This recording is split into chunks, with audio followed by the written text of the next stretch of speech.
자, 그러다가 결혼을 하니까는 그 여인의 말이 또 최고가 되지 않습니까? 요즘은 차를 가지고 나가면 그 차 안에 있는 여자가 또 제일 또 어른입니다. 항상 그렇습니다. 그러다가 이제 신앙생활을 하면서부터는 조금씩 달라지기 시작을 합니다. 신앙생활을 하면서부터는 어머니의 말씀이 아니라 선생님의 말씀이 아니라 누구의 이야기가 아니라 하나님께서 뭐라고 하셨는지를 추적하기를 시작합니다. 그래서 어머니가 뭐라고 했든 선생님이 뭐라고 했든 누가 뭐라고 하든지 간에 하나님의 말씀의 기준에서 판단하려고 노력을 합니다. 자, 기준이라고 하는 것은 무엇을 판단할 때 가늠자 역할을 하는 겁니다.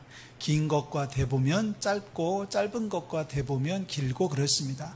그러니까 기준이 무엇이냐에 따라서 판단할 수 있는 평가는 그 결과는 많이 달라집니다. 저도 이래봬도 저희 후배들하고 모여 있을 때는 제 후배 중에 하나 짓궂은 녀석은 저한테 어르신 오셨어요 하는 후배가 이제는 생겼습니다. 그런데 선배들하고 모이면 야, 물 떠와 그러면 저는 가서 물 떠와야 됩니다. 그러니까 기준이 누구냐에 달려있죠. 제가 비록 작은 키지만 초등학생들한테 가면 제가 큰 키고요. 그리고 농구 선수들하고 모이면 저는 아주 짤달마기에 불과할 겁니다. 누구와 기준하고 있느냐가 참 중요한 것이지요. 자, 물건을 잴 때 우리들은 자를 사용합니다. 그래서 자를 사용해서 이게 몇 센치인지 몇 미터인지를 구분을 합니다만은 원래 이 나라, 이 세상에 자가 처음 들어올 때는 눈금이라는 게 없었습니다. 그래서 이제 막대기 하나를 갖고 다니면서 이 막대기를 대봐가지고 막대기보다 길든지 막대기보다 짧으면 불량품입니다. 그게 기준인 거죠. 이 기준에 의해서 이 기준에 맞아야 되는데 막대기 이 기준보다 길든지 짧으면 안 되는 겁니다.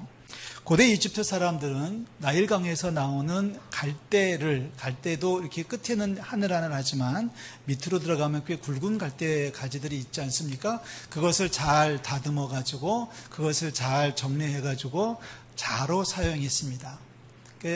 갈대라는 뜻입니다. 이것을 영어로 이야기하면 캐논이라고 하죠. 원래는 그리스 말입니다. 다 같이 한번 해볼까요? 캐논.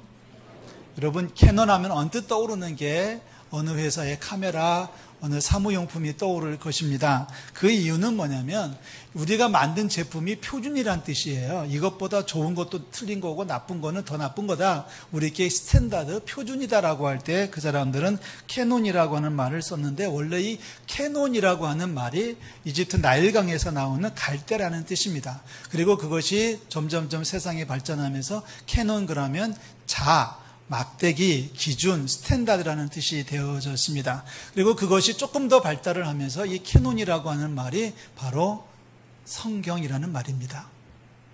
우리가 가지고 있는 이 성경책을 캐논이라고 부르는데 원래 의미는 점경이라는 뜻이죠. 왜 그렇게 부르냐면은 말씀에 비추어 봐서 옳으냐 틀리냐를 가늠하자는 겁니다. 그러니까 지금까지 살아오면서 어머니 말씀에 맞는지 아버지 말씀에 맞는지, 만약에 어머니와 아버지 말씀을 쫓아 살았던 사람은 우리는 효자, 효녀라고 부르겠죠. 선생님 말씀을 존중하고 선생님 말씀대로 살았으면 우수한 학생, 착한 학생이라고 부를 겁니다. 그런데 이제 우리 마음속에 믿음이 들어오고 우리의 인생 가운데 예수가 그리스도가 되신다면 이제 우리들의 판단 기준은 하나님의 말씀이 돼야 되는 거죠. 하나님의 말씀대로 판단하고 하나님의 말씀의 기준을 잡아가지고 정리하는, 판단하는, 가늠하는 사람을 우리는 성도라고 부릅니다. 여러분은 지금 성도입니까? 아니면 착한 사람일 뿐입니까? 자, 다윗이요. 왕이 되었습니다. 이스라엘 역사의 두 번째 왕으로 이제 즉위를 하고 나서 다윗이 국책 사업으로 처음에 한 일이 있었습니다. 그것은 다른 게 아니라 언약궤를 가지고 오는 거였습니다. 언약궤라고 하는 것은 크기로 본다면 이 강대상만한 크기인데 이 안에 정말 귀한 것들이 들려 있었습니다. 십계명이 기록된 두 돌판이 있었고요. 그리고 아론의 쌍난 지팡이가 있었고요. 그리고 만나 항아리가 있었습니다. 이 귀한 것, 정말 하나님의 임재와 하나님의 능력을 상징하는 이 귀한 것을 보관하고 있는 이 언약궤 혹은 법궤라고 하는 이 물건이 전쟁을 하는 통에 전쟁에 지면서 블레셋이라고 하는 나라에게 빼앗겼습니다. 이게 말이 되는 일입니까? 하나님의 임재와 하나님의 능력을 상징하는 물건이 오랑캐한테 빼앗겼다고 하는 것은 있을 수가 없는 거죠. 그래서 다윗이 임금이 되면서 내가 이 일부터 해야 된다라고 하는 분명한 목적을 갖게 됩니다. 그래서 다윗이 그런 노래를 부르죠. 내가 하나님의 궤를 찾아오기 전까지는 침상에 올라가지 않겠다. 이럴 정도로 다윗은 이 문제에 집착을 했습니다. 그리고 진짜로 이 일을 진행을 해서 드디어 우여곡절 끝에 블레셋 영토 안에 있는 언약궤를 가지고 예루살렘 시온성으로 올라오게 됩니다. 우여곡절이 있었습니다. 사건 사고가 있었습니다만은 그 얘기를 다 할 수는 없고요. 이제 언약궤를 가지고 들어올 때에 다윗의 마음이 너무 좋았습니다. 너무 감격하고 너무 행복해가지고 다윗이 덩실덩실 춤을 추었습니다. 그것도 그냥 춤을 추는 흉내만 낸 게 아니라 힘써서 춤을 췄다고 성경은 기록하고 있거든요. 이 모습을 다윗의 부인이었던 미갈이라고 하는 여인이 내다보다가 코웃음을 춥니다. 왕이라고 하는 자가, 임금이라고 하는 사람이 체면 없이 염치 없이 춤을 다 추다니 하면서 속으로 조롱을 합니다. 그리고 남편 다윗이 행사를 마치고 집으로 들어왔을 때 그 면전에 대고서 한마디 합니다. 당신은 한나라의 임금이라고 하는 사람이 어떻게 이렇게 철딱서니 없이 이렇게 염치도 없이 이렇게 부끄럽진 마음도 없이 이렇게 춤을 출 수 있었습니까? 라고 하고 따지고 들어옵니다. 틀린 얘기는 아닙니다. 그 당시의 춤은 남자들은 추지를 않았습니다. 죄송하지만 춤은 여자들만 췄습니다. 그것도 노예들이 췄습니다. 그러니까 남자들은, 지체 높으신 분들은 춤을 추면서 즐기는 게 아니라 춤추는 여자들을 보면서 즐겼던 거죠. 그런데 지금 임금이 춤을 췄다는 거예요. 그것도 막 정신없이 춤을 췄다는 겁니다. 속살이 보이도록 춤을 췄다는 거죠. 그래서 이제 미갈이 남편에게 항의를 하고 조롱을 합니다. 당신은 한나라의 임금이라고 하는 사람이 하면서 뭐라고 대들었어요. 자, 그랬더니 다윗이 대답을 합니다. 내가 춤을 춘 것은 말입니다. 사람들 앞에서 춤춘 게 아니고 하나님 앞에서 춤을 춘 거예요. 라고 대답을 합니다. 자, 하나님 앞에서 춤을 춘 거다. 사람들 보이라고 내가 춤을 춘 게 아니라 하나님 보라고 춤을 춘 거다. 자, 여러분 뭐가 맞습니까? 미갈의 말이 맞습니까? 다윗의 말이 맞습니까? 우리는 다 신앙인이니까 다윗이 맞다고 얘기를 하겠죠. 그러나 그 당시의 관습으로 보면, 그 당시에 어떤 전통이나 습관으로 본다고 그러면은 정말 그거는 있을 수 없는 일이에요. 그런데 다윗이 생각했던 건 뭐냐면 내가 사람들 앞에서 춤춘 게 아니라 하나님 앞에서 춤을 췄다는 거거든요. 사람들은 뭐라고 할지 모르지만 나는 하나님 앞에서 즐거워했다는 얘기를 다윗은 하고 있습니다. 하나님께서 다윗의 손을 들어주셨습니다. 예수님도 똑같은 말씀을 하시죠. 누가복음 16장에 보면 예수님께서 하신 말씀을 정리해 보면 그런 겁니다. 사람들 앞에서 옳다고 인정받을 수도 있다. 사람들이 그래서 당신들을 높여줄 수도 있다. 그렇지만 사람들이 높여주는 행위 가운데 하나님 앞에 미움이 되는 일도 있다는 것을 잊어서는 안 된다. 예수님께서 아주 직설적으로 얘기하시는 장면이 나옵니다. 실제로 그렇지 않습니까? 사람들 앞에서는 잘했다고 박수를 쳐주지만 하나님이 보실 때는 못했다고 하실 때가 있다는 거죠. 사람들이 훌륭하다고 인정을 해주지만 하나님께서는 못된 놈이라고 질책을 하실 때가 있다는 겁니다. 하나님 앞이 중요합니까? 사람들 눈이 중요합니까? 여러분, 믿음이라고 하는 것은 사람들 눈앞에서 사는 사람들이 하나님 앞으로 옮겨지는 것이 믿음입니다.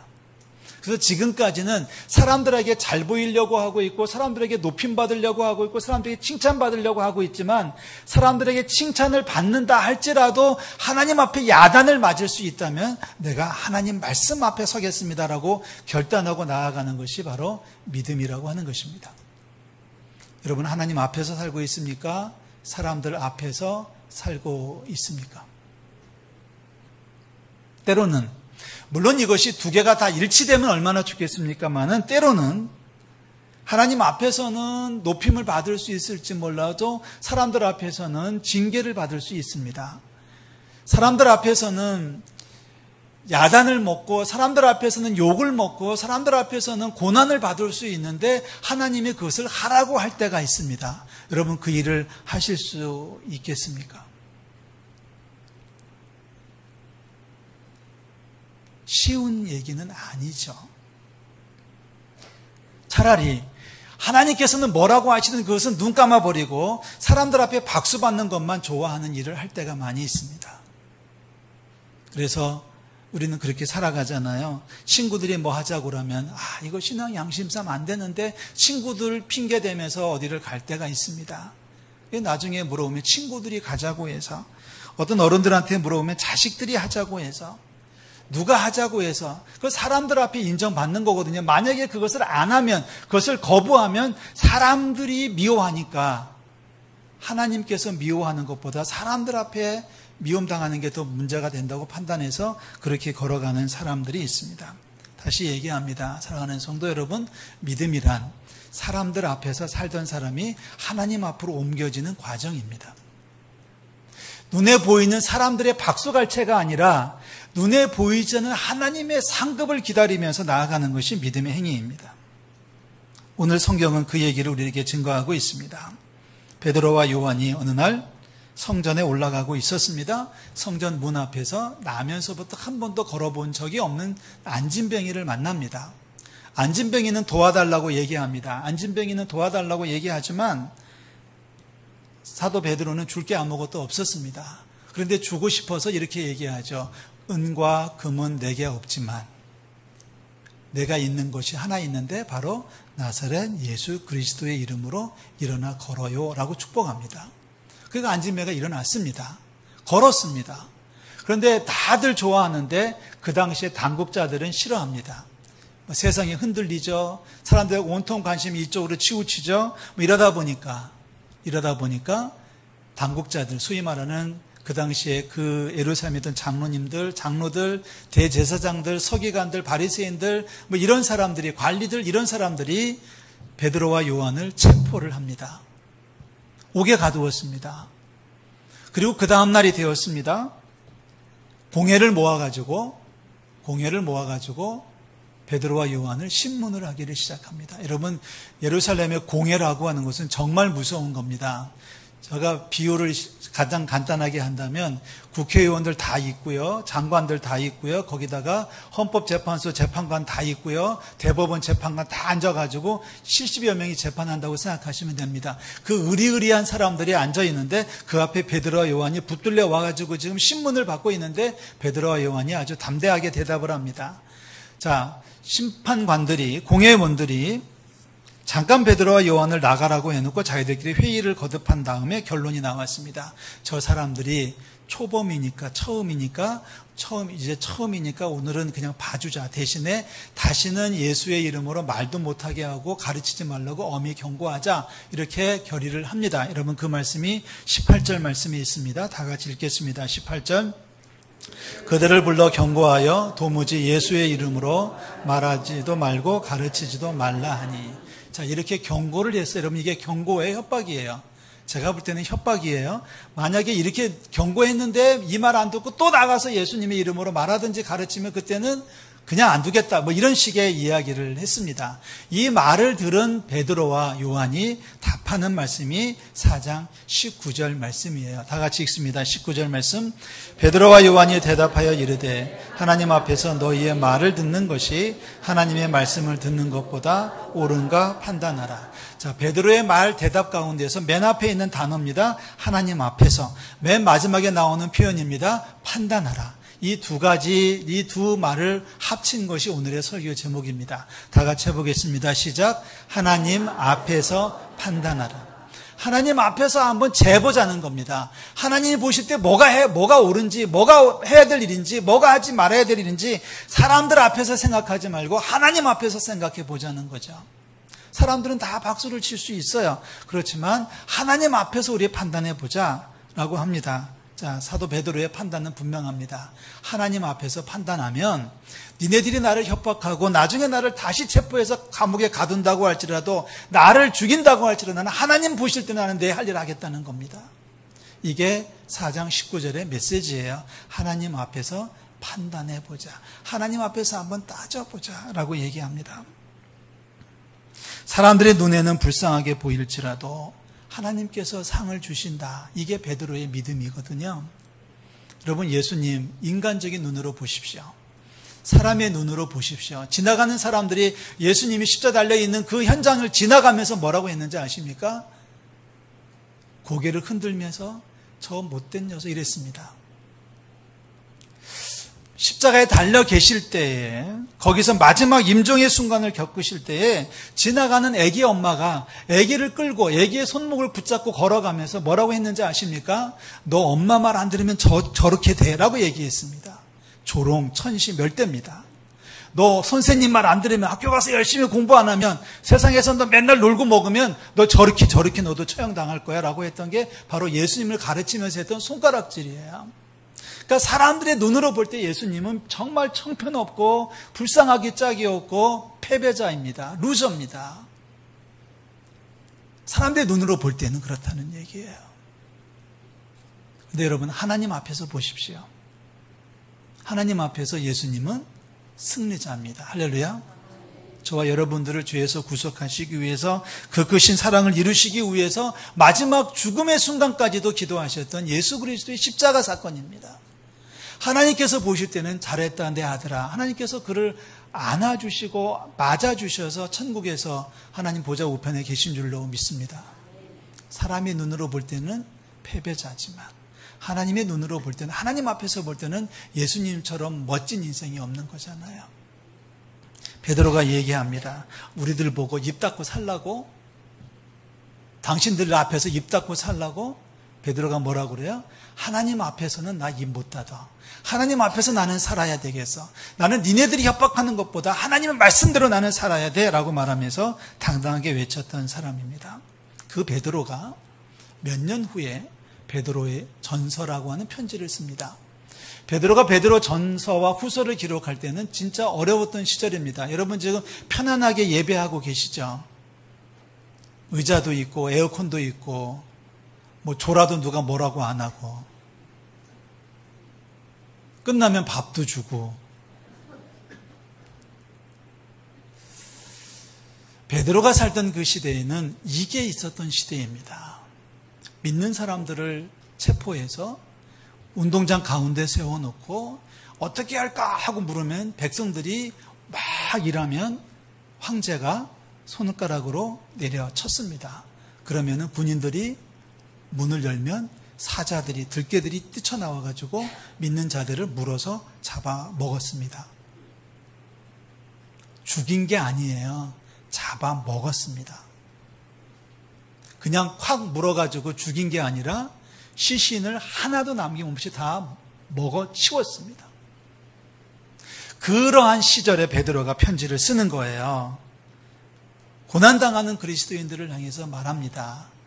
사람들 앞에서 당신들은 고난을 당하지만 하나님 앞에서는 상급이 있을 거예요 라고 말합니다. 그 말씀이 베드로전서 2장 20절 말씀에 기록이 되어져 있습니다. 우리 다 같이 읽겠습니다. 죄가 있어 매를 맞고 참으면 무슨 칭찬이 있으리요. 그러나 선을 행함으로 고난을 받고 참으면 이는 하나님 앞에 아름다우니라. 무슨 얘기인가요? 네가 잘못해서 네가 죄를 지어서 매 맞고 너 그것 때문에 아파하면 그거 아무 가치 없다. 그런데 죄가 없는데 선을 행하기 때문에 예수님 때문에 고난을 받고 참는다면 하나님 앞에서 뭐가 있어? 상급이에요. 성경은 뭐라고 그래요? 아름답다 그래요. 아름답다는 얘기는 외모가 아름다운 게 아니라 하나님 앞에 상급이 주어진다는 뜻입니다. 칭찬이 주어진다는 거예요. 하나님 앞에서 믿음으로 살면, 하나님 보시기에 합당한 삶을 살아간다면 사람들 눈으로는 고난을 받는다고 할지라도 하나님은 상급으로 채워주신다는 이야기입니다. 그래서 베드로가 한 번 더 이야기를 합니다. 베드로전서 3장 4절 읽습니다. 다 같이 읽습니다. 오직 마음에 숨은 사람을 온유하고 안정한 심령에 썩지 아니할 것으로 하라. 이는 하나님 앞에 값진 것이니라. 아멘. 두 문장의 공통점이 뭐냐면 하나님 앞에라는 표현입니다. 사람들 앞에서 착한 척할 수 있습니다. 그죠? 여러분 식당에서 종업원이 음식을 날라다 주면서 맛있게 드세요라고 웃으면서 갈 수 있습니다. 그런데 그 종업원은 기분 나빠가지고 돌아서서 욕을 합니다. 그러나 하나님은 마음을 아시는 거예요. 우리들은 그런 모습을 보면서 야, 저 종업원 이 식당 되게 친절하네, 다음에 또 와야지 그러지만 하나님은 그 심령을 아시는 분이에요. 그러니까 우리는 지금 하나님이 안 보이시지만, 보세요 여러분, 잘 보셔야 돼요. 우리 눈에는 하나님이 안 보이시지만 하나님 우리를 지금 보고 계시다는 거예요. 할렐루야. 다시 합니다. 우리는 하나님을 못 보지만 하나님 우리를 보고 계신 거예요. 우리는 마음의 심령에 숨은 사람으로 거짓도 하고 욕도 하고 비난도 하고 저주도 하며 살지만은 하나님은 그 마음까지도 헤아리신다는 얘기입니다. 하나님 앞에서 사셔야 돼요. 그래서 베드로가 마지막에 하는 얘기입니다. 하나님 앞에 값진 것이다. 하나님 앞에 값진 것이다. 하나님 앞에 아름답다. 하나님 앞에 값진 것이다. 하나님 앞에서 판단해봐라 이 사람들아. 내가 니네들 말을 들을 거냐? 내가 하나님 앞에서 하나님 말씀을 들을 거냐? 내가 춤을 추었다고 네가 놀리냐? 나는 하나님 앞에서 춤을 춘 거다. 결단하시기를 주의 이름으로 부탁합니다. 사람들 눈에 좋아 보이고 칭찬받는데 너무 여러분 끌려다니지 마시고요. 하나님 앞에서 인정받고 하나님 앞에서 칭찬받는 저와 여러분들이 되시기를 주의 이름으로 축원합니다. 다 일어나시죠. 마지막